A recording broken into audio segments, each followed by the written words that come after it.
So I have a comfort game. I think everyone that is a gamer has a comfort game.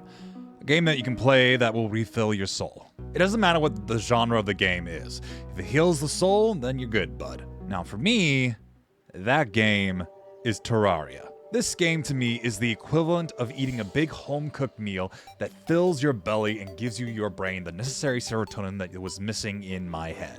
I got this game because I tried out Minecraft and I got a little overwhelmed when I first tried it out. And that hurt, because I like the concept of Minecraft of being able to build and craft things, but there wasn't really a lot of structure to it.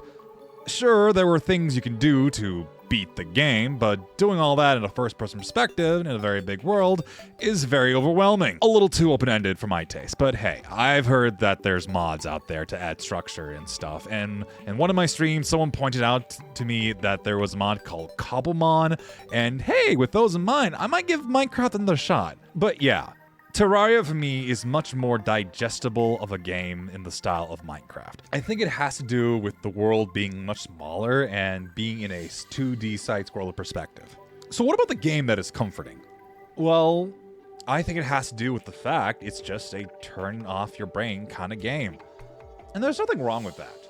There are plenty of games out there that are turn your brain off and give you that happy chemicals for your brain.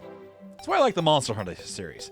Get a big weapon and use them to whack big old monsters. But for me, Terraria just scratches an itch I can't shake. Exploring your generated world, mining to forge new equipment, and you repeat that cycle, searching for that next stuff to upgrade. Yeah, there is an endgame to Terraria. Your goal in the game is to defeat Cthulhu, which is bonkers, not to mention the other expansion mods for the game, like Calamity or Thorium. One day, I will make my little guy and go through all the bosses in the game, which apparently has a freaking wall made out of flesh, which is... not gonna lie, that's a metal name, and beat Cthulhu's ass. But I never gotten that far.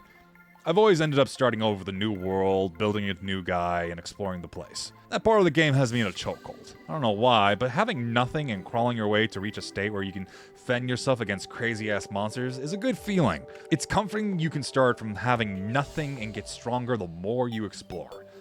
No matter what kind of build you make or what items you use, you can still beat the game. I have played over 100 hours of this game on my Steam, and I will probably play about 100 more hours on this game. It is a ball. And while writing this and just talking about a game that makes my heart smell, I think it's starting to show me that I may actually like a genre of video games that I may have never considered. It's fun, and this game has helped me out when I just needed to turn my brain off and escape from the world. We all need a game or a hobby that does this to us, that fills our soul. There's a lot of pressure in the current day to continue the grind, or even worse, in my opinion, monetize your hobby. Sure, it seems like a good idea to do it because, hey, in late-stage capitalistic hell on Earth, that is this country, the US, extra cash while doing something you like would be pretty easy because it's something you like to do. But that's like playing Russian roulette. Sure, it feels pretty easy to do, but the more added pressure you do to a thing you once loved and brought you joy to make money is something that can erode you. If you're not careful, the thing you love and brought comfort to you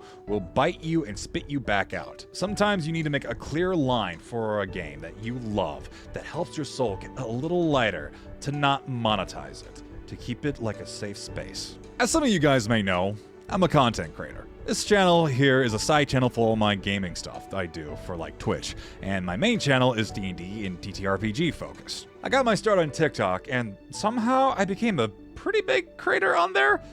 Holy crap, I still don't know how the hell I did that. Oh, Jesus. Now I am on this side working on making this my home base. I love D&D and TTRPGs. They're so fun to do, and watching other people play these games is so much fun. My love for D&D and TTRPGs somehow led me to the platform I have right now, and I am eternally grateful for it. But there have been times where I've been exhausted to make stuff for D&D. Burnout is real and has a lengthy road of recovery. I have had multiple burnouts because the thing I once loved was causing me a lot of stress. The pressure of having something I love to be the thing that could potentially help me out financially got into my head, and I just put so much pressure on myself. But with the burnout, I have learned to make good lines to keep things separate. Yes, I still make D&D videos with the goal to make it full-time on there, but I also consume D&D and TTRPGs as a fan as well. I have home games that I play that aren't recorded for the internet. I watch other people's shows and be a fan of their work. I take off the heavy mask of being a content creator and be a person that brought me into the hobby, a fan. So with that long tangent done, I just want to say, always have something that fills you with comfort and protect it, because that one is the best medicine for the soul.